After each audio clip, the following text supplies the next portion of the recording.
Mr. President, fellow guests, ladies and gentlemen, thank you. Thank you for having me back. Not many people invite me back. I can't think why. You might find out by the end of this presentation. It's also nice to see so many familiar faces in the room. It's like greeting a lot of old friends. It's also nice to see so many unfamiliar faces, which I take it means as a club you're healthy because you are getting new people in, which is good news. I'm going to give you an update on where we're at in the 2 years. It's hard to believe it's already 2 years since we opened the Visitor Centre at Bradgate Park, which, as you all know, was the Rotary Club of Leicester's centenary project. Who in the room can remember that day? That day when, I don't know what Sir David Atwood did to Debbie Edelstein, but she seems quite shocked by it. 1st of May 2014, we launched the fundraising appeal in this great big empty barn of a place that was to become the Visitor Centre, and David Brunton and I got up at some ungodly hour of the morning, wasn't it, David, to go and look all bright-eyed and bushy-tailed to go on the telly. It was an incredible achievement that 2 years later we had the official opening. We have opened to the public on the 1st of July, so 14 months to the day from launching the fundraising appeal to actually opening for business. And then we had Sir David back on the 22nd of September 2016 to literally cut the ribbon, and those of you who were there will remember the way in which he limboed under that ribbon, and when he knelt down to talk to a small child who came up to see him in the marquee and then leapt up again, and all of us over 40 went, "Ooh, I wish I could do that with my knees."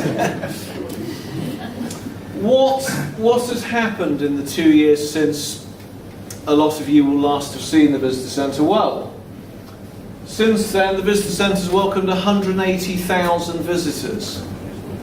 The target for our first year of operation, we had no idea, and David will back me up on this one, we were sort of setting goals for the Visitor Centre, we had no idea how many people to expect.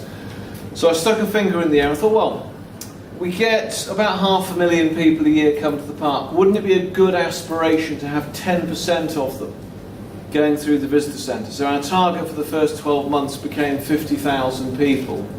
Well, the first year we got 85,000 people through the doors, and our National Trust trustees said, oh yes, you can expect it to drop by about 15% in the second year when it's not new anymore. Well, we dropped by around about 10% for the second year, so we held up better than your average National Trust visitor attraction by the sound of it. And 180,000 people through the doors in total since 1st of July 2016.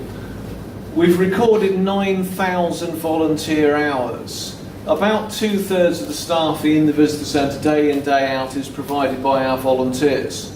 From a complete standing start, we didn't have any visitor experience volunteers before we opened the Visitor Centre, so we had to recruit completely from scratch, and 9,000 hours. As well as running the Visitor Centre, our volunteers also lead guided tours. Twice a day throughout the season they will lead a guided tour around the ruins of Bradgate House, all free of charge, departing for the Visitor Centre. They will also open Old John Tower to the public on as many weekends as possible through the season, depending on weather and volunteer availability. 8,400 people in total have been on those tours, which is just something that didn't exist before we opened the Visitor Centre. And the Visitor Centre's recorded £88,000 of sales. It's been, well, that's now the main entranceway to the Visitor Centre. That's the desk. You can see that it's a tiny retail area, but they sell the usual sort of souvenirs and postcards. It's also a real hub for ticket sales. It's one of our best venison outlets.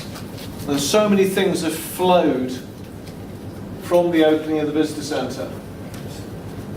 But what do the public make of it? Well, we do, on this magic gadget here, we capture quite a lot of customer feedback in situ. We ask them to sort of press the smiley icon on the screen, and hopefully having caught them, we then ask them a few more detailed questions. But in summary, 91% of people rated the overall experience in the Visitor Centre as good or very good, which only being 9% miserable old gits in the world. My personal experience, 9% is pretty good.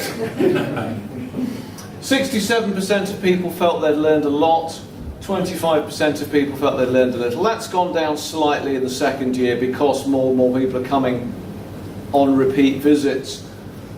What's really important for us, 83% of people said that going to the visitor centre had altered their view of the park. And that's really, really important for us. We're trying to get people to appreciate just how special and how important the heritage of Bradgate Park is. So hopefully they'll go away and then not drop their litter, that would be nice. Not put their dog mess in a bag and tie it to a bush. That would be nice as well. Not let their dog chase the wildlife. But beyond that, if they go around the exhibition at Bradgate Park and learn all about how we manage the wildlife, and then go home and put their recycling out, which they didn't bother doing before, that's a win. We'll never know quite how the visitor centre that you guys funded is impacting on people's lives. We can capture some of it, but we will never get all of it. Last year, we had a royal visit. And I do apologise for not inviting you, but it wasn't our visit, it was quite strange. It's the National Forest Company that got themselves a royal visit from His Royal Highness the Duke of Kent. And they said, well, is there any chance you'd host it for us? Because we're in Swadlincote, it's not very nice over there. So it's a bizarre thing that we had lived there. And so it's a bizarre thing that we hosted a royal visit that wasn't actually ours. So we've got Sir William Worsley here, who's chairman of the National Forest Company. I think one of our trustees possibly got to meet HRH, nobody else. This photograph went on Facebook. All the comments on the photograph concerned the fact that I was wearing a suit. Nobody said anything about how wonderful it was that His Royal Highness was coming to Bradgate Park or the National Forest. Everybody's comments, bar none, concerned the fact I was wearing a suit. Bizarre. If anybody's been involved in a royal visit, you'll know what they entail. If anybody's thinking it would be rather nice to have a royal visit, don't. Don't, just don't. It's not worth it. The amount of aggravation. But one thing I did come away with, though, was a fresh respect for the likes of His Royal Highness the Duke of Kent, because he's 82 years old, and he, on my brief, was to get presented. You don't say hello, you get presented at the front door. I'll get him in to sign the visitor book, which he did, and then I had to conduct him through the visitor centre in about 5 minutes flat. And he kept stopping to read things, because as you all know, there's some really good stuff in there, some really engaging material. He kept stopping to read things, and I can see behind him there's a flunky from the Lord Lieutenant's office going, hurry up! Well, I can't say to him, come on sir, it's enough of that, and out you go. So in new respect, when I'm 82 years old, I hope I get to potter quietly around a garden centre or a museum, whatever, and not get whisked around at the speed that he got whisked around at.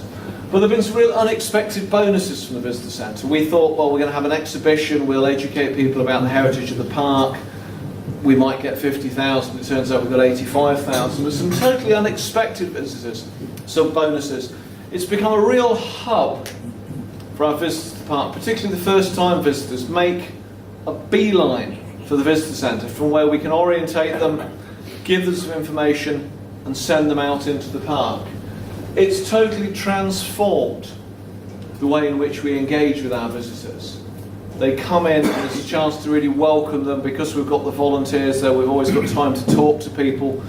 The first interaction is not in the car park where someone's lost their change or is stressing over trying to find a space or is just complaining because it's outrageously expensive or the other things that they do.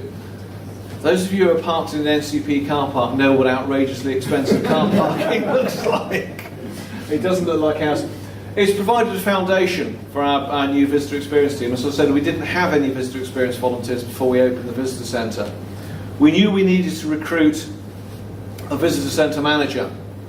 What we did in the end was we aimed slightly higher. We went for a sort of more senior, more experienced person, not only to run the visitor centre, but to take ownership of our whole visitor experience, the whole way in which we interact with visitors. And that's been really key in professionalising the way we go about things. The first year we opened, we received our Visit England Visitor Attraction Quality Standard accreditation for the first time, and we've retained that the subsequent 2 years with an increase in score each time. We're just it's given us the chance to really professionalise the way in which we engage with our visitors.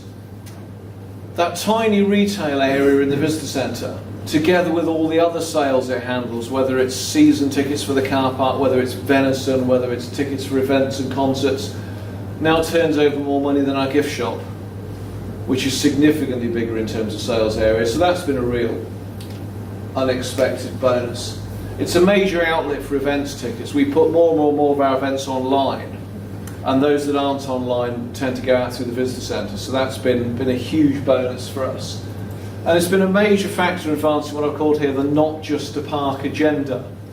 Bradgate Park has got this incredible heritage. Those of you who are involved in the project will know some of this, whether it's the oldest fossils in the world, whether it's some of the first human beings back into the country after the end of the last ice age, whether it's the childhood home of Lady Jane Grey and one of the finest houses of Tudor England, whether it's all the scarce and rare wildlife we've got roaming around the place. It's incredibly important. We also know that Leicester loves it because it's somewhere to come for a walk the dog, drop your litter, throw some bread at the duck, have a cup of tea, go home. So moving that on, it's not just a park, it's more than that, it's more special than that, and encouraging people to appreciate that and either passively not behave in a way that damages it, or go a step further and become season ticket holders, become donors, engage with the park in some other way, become volunteers. We had a lot of people signing up as volunteers who have been to the visitor centre, really got enthused about what we're doing and signed up to join the team. So it's all these bonuses that we never expected at the beginning. Something else it's done, it gave us experience as a trust of working in partnership for the first time on a significant fundraising project. And people like David, who were with the project all the way through, will know we were pretty painful to deal with at times. If you think we were painful to deal with, you want to ask the Masons how they found it. But we moved on from there, and because we'd got used to working in that way, because it helped us raise awareness of the fact that the Bradgate Park Trust is a charity, we're a charity that needs people's support, we were approached the following year by Leicestershire Freemasons, who wanted a project to help commemorate publicly their 300th anniversary. And they got us the funding together to launch our Memorial Wood, which has been incredibly successful. That's brought in, that's really more of a fundraising project, that's brought in about £70,000 in the first 12 months of its existence, with no sign of showing up. But if it wasn't for the grounding that we've got with yourselves, I don't think either there'd have been the awareness out there that we were a charity worth supporting, or we would have had the ability and self-confidence to go and engage in that way. So again, another unexpected bonus. It's really helped launch us down that fundraising path. Since then as well, we've produced the charity's first ever strategic plan, which is not bad in year 89 of our existence. We've actually, what we were doing for the first 89 years, I have no idea, just making it up as we went along, flying by the seat of our pants. We published our first ever strategic plan, a vision for our centenary, last year, which sets out in a public document that holds us to account, holds our trustees to account, exactly where we're going for the 10 years leading up to our centenary. That, if you haven't realised, is Charles Benyon, our founder, on the left. We are also, at the moment, recruiting for 2 independent trustees. We changed our governance in 2014. Historically, we've had 3 trustees nominated by the County Council, 3 by the City Council, 3 by the National Trust. We changed our governing document in 2014 to create a 4th category of 3 trustees, the independent ones, selected and appointed by the board themselves, which is just a way to give us some extra skills that we might not get from those nominations from the various statutory bodies. We've got 2 vacancies at the moment. We are out to advert at the moment, so if anybody fancies the idea of being a trustee of one of the best loved charities in the county, and you've got plenty of time left over from shaking buckets and coming to lunches with Rotary, there is still time. bradgatepark.org/join our team. We'd love to hear from you. I'm going to wrap up now because I'm on a time scale, because I'm very conscious Barry Davies is on a parking meter. And he's told me I've got to get a move on. So, Mr. President, thank you for inviting me back. You say it's a rare pleasure to be invited somewhere twice, so thank you for that. Thank you, Rotarians members generally, for the support you put in to that visitor centre project. Thank you, David Brunton, for having the patience of a saint in dealing with us. I hope it's given just a little snapshot of how worthwhile it's been. It's given us all we ever hoped for and more. So thank you very much. Thank you for having me. And if you want to invite me again, ever, I should be happy to come. Thank you very much.